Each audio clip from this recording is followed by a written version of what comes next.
అందరికీ నమస్కారం. సాహితీ కౌముది ఛానల్‌కి స్వాగతం. ఈరోజు వీడియోలో మనం చాలా తరచుగా వింటూ ఉండే విషయాన్ని, అంతే తరచుగా అంటూ ఉండే విషయాన్ని పూర్తిగా తెలుసుకోవడానికి ఒక ప్రయత్నం చేద్దాం. లోకంలో కొన్ని సూక్తులు, నినాదాలు చాలా ప్రసిద్ధమై స్థిరపడిపోయినవి చాలా ఉన్నాయి. అయితే వాటి పూర్వాపరాలను గనక మనం తెలుసుకుంటే, ఆ సూక్తులు ఏర్పడడానికి గల ప్రధానమైన ఉద్దేశ్యం ఏమిటి అన్నది మనకి బోధపడుతుంది. మరింత గట్టిగా, బలంగా మన హృదయంలో ఆ సూక్తులు, ఆ నినాదాలు నాటుకుంటాయి. ఈరోజు మనం తెలుసుకునే వీడియో కూడా అలాంటి ప్రయత్నమే. వీడియోలోకి వెళ్లే ముందు మీరు గనక సాహితీ కౌముది ఛానల్‌ని మొదటిసారి చూస్తూ ఉన్నట్లయితే తప్పకుండా ఛానల్‌ని సబ్స్క్రైబ్ చేసుకోండి.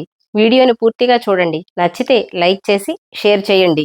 మీ అభిప్రాయాన్ని కామెంట్ రూపంలో కూడా తెలియచేయండి. ఆలస్యం చేయకుండా అసలు విషయంలోకొస్తే, ధర్మో రక్షతి రక్షితః. ఈ వాక్యాన్ని, ఈ సూక్తిని మనం ఎన్నో మార్లు విని ఉంటాం. మరెన్నో మార్లు అని కూడా ఉంటాం. అంటే ధర్మాన్ని రక్షిస్తే అది మనల్ని రక్షిస్తుంది అని మనం ఎక్కువగా చెప్తూనే ఉంటాం. దీని ముందు ఏం చెప్పబడింది, దీని తర్వాత ఏం చెప్పబడింది అనేది మనం తెలుసుకోవాలి. ఇది కేవలం శ్లోకంలో ఒక పాదం మాత్రమే. శ్లోకం పూర్తిగా ఇలా ఉంటుంది. ధర్మ ఏవ హతో హంతి ధర్మో రక్షతి రక్షితః తస్మాత్ ధర్మో న హంతవ్యో మానో ధర్మో హతో వధీత్. ఇది శ్లోకం. ఈ శ్లోకం మనకేం చెప్తోంది అంటే, ధర్మ ఏవ హతో హంతి, హతః ధర్మః ఏవ హంతి. ఇది మొదటి పాదాన్ని మనం అర్థం చేసుకోవాల్సిన పద్ధతి. అంటే నాశనము చేయబడిన ధర్మమే మనల్ని నాశనం చేస్తుంది. హన్ అనే ధాతువుకి చంపడము లేదా నాశనం చేయడము అని అర్థం. అంటే హతః ధర్మః, నాశనము చేయబడినటువంటి ధర్మమే హంతి, మనల్ని కూడా నాశనం చేస్తుంది. ఇది మొదటి పాదం.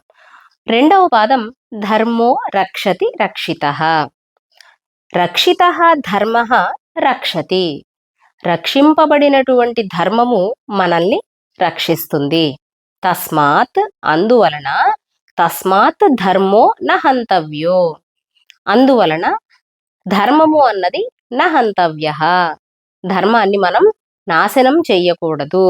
మానో ధర్మో హతో వధీత్ అంటే దాని అర్థం, మనం ధర్మాన్ని నాశనం చేయకుండా ఉండాలి. తద్వారా ధర్మం కూడా మనల్ని రక్షిస్తూ మనల్ని నాశనం చేయకుండా ఉంటుంది అని చెప్పడం. ధర్మ పరిరక్షణ మన కర్తవ్యము, ధర్మాన్ని మనం రక్షించి తీరవలసినదే అని ఈ శ్లోకం చెప్తోంది. అదేమిటండి, మనం ధర్మాన్ని మనం రక్షించకపోతే ధర్మం మనల్ని రక్షించదు అని అంటున్నారు. అలాగే ధర్మాన్ని మనం నాశనం చేస్తే తిరిగి మళ్ళీ ధర్మం మనల్ని నాశనం చేస్తుంది అని అంటున్నారు. అంటే ధర్మం ఏమైనా మన మీద పగబడుతుందంటారా? వీళ్ళు మనల్ని నాశనం చేశారు గనక మనం కూడా వీళ్ళని నాశనం చేయాలి అని ధర్మము మన మీద పగబడుతుందా? ఇది మొదటి సందేహం. రెండు, ధర్మో రక్షతి రక్షితః అని అంటున్నారు కదా. అంటే ధర్మాన్ని మనం రక్షిస్తే అది మనల్ని రక్షిస్తుంది అని కదా అంటున్నారు. అంటే మనం రక్షిస్తేనే ధర్మం రక్షింపబడుతుంది. అలాంటి ధర్మాన్ని మనం ఎందుకు రక్షించాలి? అంటే ధర్మము తనని తాను రక్షించుకోలేదు. ఖచ్చితంగా మానవుల చేతే రక్షింపబడాలి. తనని తానే రక్షించుకోలేని ధర్మము మనల్ని ఏం రక్షిస్తుంది? ఇది రెండవ సందేహం. ఈ సందేహాలు పోవాలి అనంటే మనం ఈ శ్లోకాన్ని మరింత వివరంగా పరిశీలించాలి. ఈ పరిశీలించడానికి మనకి ఉపయోగపడే విధంగా ఒక ఉదాహరణను తీసుకుందాం. ఒక నది ఉంది. మనం నదికి ఇవతల ఉన్నాం. మనం రోజు నదిని దాటి అవతలకు వెళ్ళాలి. వెళ్ళి మన పనులు చూసుకుని తిరిగి మళ్ళీ ఇవతల ఒడ్డుకు రావాలి. ఈ నది దాటడానికి మధ్యలో ఒక పడవ ఉంది. ఈ పడవను మనం జాగ్రత్తగా, ఈ పడవ ద్వారా రోజు నది నుంచి ఇటువైపు నుంచి అటువైపుకు వెళ్తున్నాం, అటువైపు నుంచి ఇటువైపుకి వస్తున్నాం. ఇప్పుడు ఈ పడవ ఏదైతే ఉందో ఈ పడవను రక్షించుకోవలసిన బాధ్యత మనదే, పడవది కాదు. ఎందుకని? మనము ఇటు నుంచి అటు వెళ్ళడానికి ఉన్న ఒకే ఒక్క సాధనం ఏమిటి? అది పడవ. కాబట్టి ఆ పడవను ఎవరు రక్షించుకోవాలి? మనమే రక్షించుకోవాలి. మనం ఆ పడవను రక్షిస్తే ఆ పడవ మనల్ని జాగ్రత్తగా రక్షిస్తుంది. మనల్ని ఇటు నుంచి అటు, అటు నుంచి ఇటు జాగ్రత్తగా దింపుతుంది. మనకి కావలసినటువంటి పనులన్నీ చేసుకునేటువంటి అవకాశాన్ని ఆ పడవ మనకిస్తుంది. కాబట్టి ఇక్కడ పడవని రక్షించుకోవడం అన్నది మన బాధ్యతే గాని పడవ బాధ్యత కానే కాదు. తనని తాను కూడా రక్షించుకోలేని పడవ నా అవసరాన్ని ఏం తీరుస్తుంది? నాకేం ఉపయోగపడుతుంది అని మనం అనుకుంటున్నామా? అనుకోవటం లేదు. పోనీ అలా అనుకోవచ్చా? అనుకోకూడదు. అందువలన ఇక్కడ ధర్మాన్ని పడవతో పోల్చి ఒకసారి పరిశీలన చేస్తే, ఆ పడవను రక్షించుకోవడం ఎలా అయితే మన బాధ్యతో, ఆ పడవకి మనము ఎలాంటి విఘాతం కలిగించము. సరికదా? ఎవరైనా దానికి విఘాతం కలిగించడానికి ప్రయత్నం చేస్తే కూడా మనం దాన్ని ఆపుతాం. ఎందుకని? ఆ పడవే మనకున్నటువంటి ఒకే ఒక్క మార్గం. దాన్నే మనం కోల్పోతే, మనం రోజూ చేసుకునేటువంటి పనులన్నీ కూడా ఆగిపోతాయి గనక, దానిని మనం రక్షిస్తాము. ఇతరులెవరైనా దానిని నాశనం చేయాలి అని చూస్తే, వారి నుండి కూడా మనం దాన్ని రక్షించి జాగ్రత్తగా కాపాడుకుంటాం. ఎందుకని అంటే, పడవ రక్షణలోనే మన రక్షణ కూడా ఉంది. పడవను రక్షింపబడితేనే మనం మన అవసరాలను తీర్చుకోగలుగుతాము అనే ఆలోచన మనిషికుంది గనక, మనం దాన్ని జాగ్రత్తగా కాపాడుకుంటాం. అలాగే ధర్మము కూడా అంతే. మన చేత రక్షింపబడిన ధర్మము మనల్ని రక్షిస్తుంది అనంటే, ఎలా అయితే మన చేత రక్షింపబడిన పడవ మనకు ఆసరాగా ఉంటోందో, మనకు ఉపయోగపడుతోందో, మన పనులు చేసుకోవడానికి ఒక సాధనంగా ఉంటోందో, అలాగే ఈ ధర్మము అని అన్నది ఈ సంసార జీవన చక్రం నుండి బయటపడడానికి, లేదా ఈ ప్రయాణాన్ని ఒక ఉత్తమమైన మార్గంలో మనం ముందుకి సాగేలాగా చేయడానికి ఈ పడవ అంటే ఈ ధర్మము మనకి ఉపయోగపడుతుంది అనే ఆలోచన మనకు ఉండాలి. అలా ఆలోచన చేసినప్పుడు తనను తానే రక్షించుకోలేని ధర్మం నన్నేం రక్షిస్తుంది అనే ప్రశ్న మనకి రాదు. అలాగే ఇంకొక సందేహాన్ని కూడా చెప్పుకున్నాం.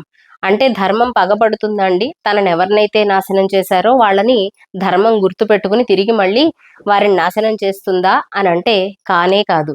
ఇక్కడ పడవను గనక మనం నాశనం చేసామనుకోండి, పడవ ఏమైనా తిరిగి మన మీద పగ తీర్చుకుంటుందా? అంటే పడవ ఏమీ చెయ్యదు. పడవ నాశనములోనే మన నాశనం కూడా ఉంది. కాబట్టి ప్రత్యేకంగా పడవ ఏమీ మన మీద పగ తీర్చుకోనవసరం లేదు. ఆ నాశనమైపోయిన పడవే మన నాశనానికి కారణమవుతోంది. అంతేగాని ప్రత్యేకంగా పడవ మన మీద ఎలాంటి పగ తీర్చుకోదు. అలాగే ధర్మాన్ని రక్షించకుండా ధర్మ నాశనము చేస్తున్నాము, లేదా ధర్మానికి విఘాతం కలిగిస్తున్నాము అంటే అందులోనే మన నాశనం ఉన్నది. అంతేగాని ప్రత్యేకంగా ధర్మమేమి మన మీద పగబట్టి ప్రతీకారం తీర్చుకోవడానికి ప్రయత్నం చేయదు. అలాగే ధర్మో రక్షతి రక్షితః. మన చేత రక్షింపబడిన ధర్మము తిరిగి మళ్ళీ మనల్ని రక్షిస్తుంది. తస్మాత్ ధర్మో నహంతవ్యో. అందువలన ధర్మానికి మనం ఎలాంటి విఘాతము కలిగించకూడదు. ఎందుకు కలిగించకూడదు అంటే మన కోసమే కలిగించకూడదు. మనం రక్షింపబడడానికి కలిగించకూడదు. మనం బాగుండడానికి ధర్మాన్ని ఆచరించాలి. కాబట్టి ఇది ఒక బాధ్యతను తెలియజేసే శ్లోకము. మరి ధర్మం అంటే ఏమిటి అని మరొక ప్రశ్న మనకి తలెత్తవచ్చు. ఏమిటి ధర్మము అంటే, మనం చేయవలసిన పనులను చేయడమే ధర్మము. మనం విద్యార్థిగా ఉన్నామా, విద్యార్థి ధర్మాన్ని నిర్వర్తించాలి. అలాగే మనం ఒక సంతానం, ఒక పుత్రుడుగానో ఒక కూతురుగానో ఉంటున్నామా, కూతురుగా మన ధర్మాన్ని మనం నిర్వర్తించాలి. కొడుకుగా మన ధర్మాన్ని మనం నిర్వర్తించాలి. తండ్రిగా మన ధర్మాన్ని మనం నిర్వర్తించాలి. తల్లిగా మన ధర్మాన్ని మనం నిర్వర్తించాలి. ఒక ఉపాధ్యాయుడిగా మన ధర్మాన్ని మనం నిర్వర్తించాలి. ఇలా మనం ఏ పాత్రలో ఉంటే ఆ పాత్ర చేయవలసిన పనులను సజావుగా చేయడమే ధర్మము. మన ప్రవర్తన, మనం చేయవలసిన పనులను చేస్తూ ఉండడమే ధర్మము. మనం చేయకూడని పనులను చేయకుండా ఉండడమే ధర్మము. ఇదే ధర్మం యొక్క స్వరూపము. ఈ విషయాన్నే ధర్మో రక్షతి రక్షితః అని ఒక శ్లోకంలో మనకి అందించారన్నమాట. ధర్మో రక్షతి రక్షితః అని ఎందుకు చెప్పవలసి వస్తోంది? ఆరోగ్యాన్ని నువ్వు రక్షించుకుంటే ఆరోగ్యం నిన్ను రక్షిస్తుంది అని గాని, డబ్బుని నువ్వు రక్షించుకుంటే డబ్బు నిన్ను రక్షిస్తుంది అని గాని, ఇంక ఏ విషయంలోనూ చెప్పటం లేదు కదా. ఒక ధర్మం విషయంలోనే ఎందుకు చెప్తున్నారు? డబ్బును నువ్వు కాపాడుకో, అది నిన్ను కాపాడుతుంది అని మనకెవరైనా చెప్తున్నారా? చెప్పటం లేదు. ఎవరు చెప్పకపోయినా మనం ఆ పని చేయకుండా ఉంటున్నామా? చేస్తూనే ఉంటున్నాం. ధనాన్ని కాపాడుకోవడానికి ఒక ప్రయత్నం చేస్తాం, రక్షించుకోవడానికి ఒక ప్రయత్నం చేస్తాం. ఎందుకని అంటే తిరిగి మళ్ళీ అది ఆపత్కాలంలో మనకి ఉపయోగపడుతుంది అనే ఆలోచనతో మనం దాన్ని రక్షించుకుంటాం. అలాగే ఇప్పుడు ఆరోగ్యం బావుంటేనే కదా నేనేదైనా పనులు చేయగలుగుతాను అని చెప్పి ఆరోగ్యాన్ని మనం కాపాడుకుంటాము. తద్వారా ఆరోగ్యంగా ఉన్న శరీరం కావలసిన శక్తిని అందిస్తూ ఉంటుంది. మరి ఈ విషయాలను ఎవరు చెప్పటం లేదు కదా! ఎవరు చెప్పకుండానే మనం ఎందుకు చేస్తున్నాం ఈ పనులు అనంటే, మనం ఇది నాది, ఇది నా అవసరం లేదా ఇది నా బాధ్యత అని మనం అక్కడ గుర్తెరిగాం గనక ఆ పనులు మనం చేస్తున్నాం. నా ఆరోగ్యం, నా డబ్బు అని అనుకుంటున్నాం. అందువలన దాన్ని మనం కాపాడుకుంటున్నాం.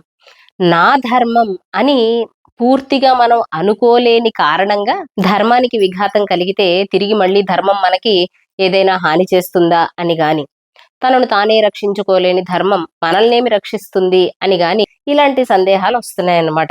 ధర్మము నాది అని మనం అనుకుంటున్నప్పుడు ఇలాంటి సందేహాలకు తావు ఉండదు. వీడియో గనక నచ్చితే తప్పకుండా లైక్ చేయండి. సాహితీ కౌముది ఛానల్‌ని సబ్స్క్రైబ్ చేసుకోండి. మరిన్ని సాహిత్యాంశాలతో మీ ముందుకు రావడానికి ప్రోత్సాహాన్ని అందించండి.